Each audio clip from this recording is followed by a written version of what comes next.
అలేక్ Pandya. So ఎవరన్నా ఈయనకు fans ఉంటే తప్పుగా తీసుకోవద్దు. డార్క్ రియాలిటీ ఆఫ్ ఫిజిక్స్ వాళ్ళ దీని గురించి మనం ఈ వీడియోలో మాట్లాడుకుందాము. అయితే ఇక్కడ మనందరికి తెలుసు ఆయన స్టోరీ గురించి. అలహాబాద్లో 10th ఇంటర్ కంప్లీట్ చేశాడు. తర్వాత కాన్పూర్లో ఒక చిన్న కాలేజ్ డ్రాప్ అవుట్ అయ్యాడు 3rd ఇయర్ నుంచే.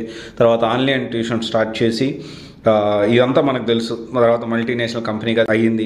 అండ్ విత్ ఇన్ 3 years అంటే 16 to 19 కాలంలోనే దాదాపు 2 million ఫాలోవర్స్ టచ్ అయ్యారు.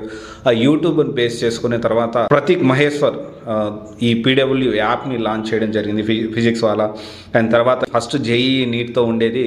తర్వాత ఇప్పుడు చాలా ఇన్స్టిట్యూట్స్ అంటే ఓన్లీ ఐఏఎస్ని కూడా ఎక్వైర్ చేసుకుంటూ వెళ్ళాడు. సో ఇక్కడ ఏంటి అంటే ఓవరాల్గా ఇక్కడ మనం కొన్ని కామన్ పాయింట్స్, కొన్ని concerns, dark reality of physics వాళ్ళ గురించి మనం ఈ వీడియోలో మాట్లాడుకుందాం. కొన్ని సిమిలారిటీస్ ఈ అన్అకాడమీకి, ఈ బైజూస్కి, తర్వాత ఈ ఫిజిక్స్ వాళ్ళకి కొన్ని సిమిలారిటీస్ మనం గమనిద్దాము.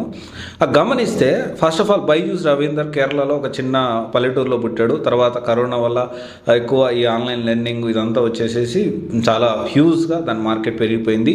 అండ్ అన్అకాడమీ చిన్న ఏజ్లోనే రోమన్ సైని 22 yearsకే ఐఏఎస్ యూపీఎస్సీ క్రాక్ చేశాడు. యూపీఎస్సీ క్రాక్ చేసి ఐఏఎస్ కొట్టిన తర్వాత నేను ఫ్రీగా కోచింగ్ ఇద్దామనుకుంటున్నానని చెప్పి అసలు అకాడమీయే లేకుండా చేస్తానని చెప్పి అతిపెద్ద అకాడమీ ఇండియాలో ఆన్లైన్ లెర్నింగ్ ప్లాట్ఫామ్ అనేది స్టార్ట్ చేశాడు.